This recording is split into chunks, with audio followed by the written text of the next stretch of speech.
Hi అండి, welcome to పొరిగింటమ్మ పులిగూర రుచులు. ఈరోజు మన లంచ్లో ఒక హెల్తీగా అండ్ చాలా టేస్టీగా ఉండే అరటికాయ పెసరపప్పు కూరని చూడబోతున్నాం. ఈ కూర కేవలం 20 మినిట్స్లో రెడీ అయిపోతుంది. పైగా పెసరపప్పులో ఉన్న ప్రోటీను, అరటికాయలో ఉన్న ఫైబరు ఈ రెండు కలిస్తే మన భోజనానికి అంతకంటే బెస్ట్ కాంబినేషన్కి ఏమైనా ఉంటుందా చెప్పండి. మరి ఇంత టేస్టీ హెల్తీ రెసిపీని ఎలా చేసుకోవాలో చూసేద్దామా? ఇంకెందుకంటే ఆలస్యం, లెట్స్ గో. దీనికోసం మనము ఒక 1/2 కప్పు పెసరపప్పు తీసుకోవాలి. అప్రాక్సిమేట్లీ ఒక 70 గ్రామ్స్ అలా ఉండొచ్చండి. అలానే ఒక 2 పెద్ద సైజు అరటికాయలు తీసుకోవాలి, ఒక ఆనియన్, అలానే 3 మీడియం సైజ్ టొమాటోస్, కరివేపాకు, కొత్తిమీర కూడా తీసేసుకోండి. మనం పెసరపప్పుని ఒక 2-3 టైమ్స్ నీట్గా వాష్ చేసుకొని దీన్ని ఒక 1/2 an hour నీట్గా నానబెట్టేసుకోండి, ఓకేనా. సో మనం ఇందులోనే మనకి ఏంటంటే సాల్ట్, ధనియా, జీరా పౌడరు అదొక 1/2 స్పూన్, ఇదొక 1/2 స్పూన్ చాలు. అలానే పోపు దినుసులు, పసుపు, కారపొడి కూడా కావాల్సి వస్తుంది. మనం ఏంటంటే ముందుగా ఆనియన్ని నీట్గా ఇలాగా సన్నగా స్లైస్ చేసుకోండి. అలానే టొమాటోస్ని కూడా మనము చిన్న చిన్న ముక్కలుగా కట్ చేసి పెట్టేసుకోండి. అరటికాయని పైన నీట్గా తోలంతా తీసేస్తాం కదా, ఆ తర్వాత దాన్ని 2 పీసెస్గా తీసుకొని ఒక్కొక్క పీస్ని మళ్ళీ 2 పీసెస్గా తీసుకొని దీన్ని చిన్న చిన్న ముక్కలుగా కట్ చేసుకోండి. అలానే మనం కొత్తిమీర కూడా మనం కట్ చేసి పెట్టేసుకోవాలి. ముందుగా ఒక కుండ తీసేసుకోండి. ఇందులో వచ్చేసి మనం ఆయిల్ యాడ్ చేసుకుంటున్నాము. ఆయిల్ కాగిన వెంటనే మనము ఇందులో పోపు దినుసులు యాడ్ చేసుకుంటాము. ఇవి కూడా వేగిన తర్వాత ఇందులోనే మనం కరివేపాకు కూడా యాడ్ చేసుకోవాలి. ఇదంతా కూడా కాసేపు వేగిన తర్వాత ఇందులో మనం వచ్చేసి కట్ చేసి పెట్టుకున్న ఆనియన్స్ కూడా యాడ్ చేసుకోవాలి. ఆనియన్స్ వేసేసిన తర్వాత ఒకసారి ఆయిల్లోనే కలిపేసేసుకోవాలి. ఇలా కాసేపు కలుపుకొని వదిలేసి ఇందులోనే మనం ఏంటంటే ఒక 1/2 స్పూన్ వచ్చేసి సాల్ట్ కూడా యాడ్ చేసుకుందాము. వీటన్నిటిని మనము గోల్డెన్ బ్రౌన్ కలర్ వచ్చేంత వరకు ఫ్రై చేసుకోవాలి. ఇప్పుడు ఇందులోనే మనం ఏంటంటే పసుపు యాడ్ చేసుకుంటున్నాము. పసుపు కూడా వేసిన తర్వాత నీట్గా మనం ఫ్రై చేసుకోవాలి. ఇప్పుడు ఇందులోనే మనం ఏంటంటే టొమాటోస్ యాడ్ చేసుకోవాలి.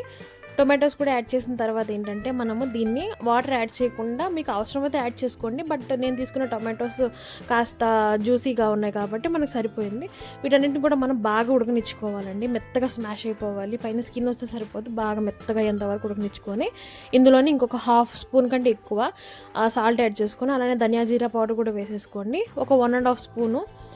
నేను తీసుకునేది కారం తక్కువ ఉన్న కారపొడి, సో నేను 1.5 వేసుకున్నా, మీరు 1 వేసుకోండి సరిపోద్ది. సో ఇవన్నీ వేసేసుకొని నీట్గా స్మాష్ చేసుకుంటూనే మనం ఉడకబెట్టేసుకుంటాము. ఇప్పుడు ఇలా బాగా స్మాష్ అయిపోయి ఆయిల్ అంతా పైకి వచ్చే టైంలో ఏంటంటే మనము ఇందులో 6 గంటల సేపు నానబెట్టేస్తున్నాం కదా పెసరపప్పు, ఇది వేసేసుకుంటున్నాము. అలానే మనం కట్ చేసి పెట్టుకున్న అరటికాయ ముక్కలు కూడా వేసేసుకోవాలండి.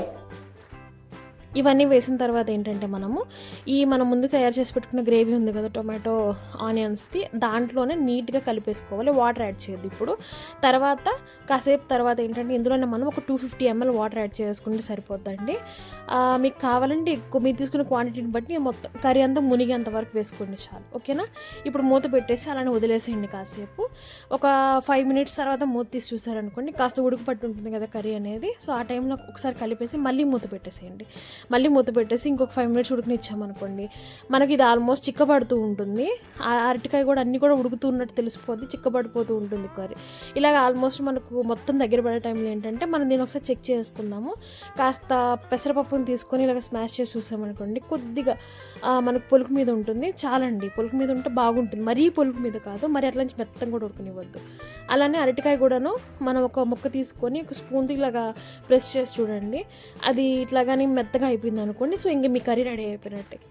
మీకు ఎంత కన్సిస్టెన్సీ కావాలో చిక్కగా, అంటే మనకి కర్రీ చిక్కగా ఉంటేనే బాగుంటుంది. సో మనం చిక్కగా చేసుకుంటున్నాము. సో ఇంత చిక్కగా అయిపోయిన తర్వాత ఇందులో మనం కొత్తిమీర కూడా వేసేసుకొని ఇప్పుడు మనం ఫ్లేమ్ ఆఫ్ చేసుకోవాలండి. ఫ్లేమ్ ఆఫ్ చేసుకొని మూత పెట్టుకొని అలానే వదిలేసేయండి. ఒక 10 minutes దాకా అట్లనే వదిలేసేయండి. మీకు ఆ ఫ్లేవర్ అంతా కూడా సూపర్ ఉంటుందండి. అంతే అండి, చూసారు కదా, ఎంతో సులువుగా కానీ అద్భుతమైన రుచితో ఆరోగ్యానికి మేలు చేసే మన అరటికాయ పెసరపప్పు కూర రెడీ అయిపోయింది. పెసరపప్పు మరి అరటికాయల ఈ కాంబినేషన్ ఎప్పటికీ బోరు కొట్టదండి. ఇకపై అరటికాయలు ఉన్నప్పుడు ఏ కర్రీ చేయాలని అనే ఆలోచన అవసరమే లేదు. మీరు సింపుల్గా ఈ టేస్టీ అండ్ హెల్తీ రెసిపీని ఇంట్లో తప్పకుండా ట్రై చేసి మీకు ఎలా వచ్చిందో నాకు కామెంట్ చేసి చెప్పండి. అలానే లైక్ చేయండి, మీ ఫ్రెండ్స్ అండ్ ఫ్యామిలీ మెంబర్తో షేర్ చేసేసుకోండి. మన ఛానల్ని సబ్స్క్రైబ్ చేసుకొని మన ఫ్యామిలీలోకి వచ్చేయండి. Thanks for watching, bye.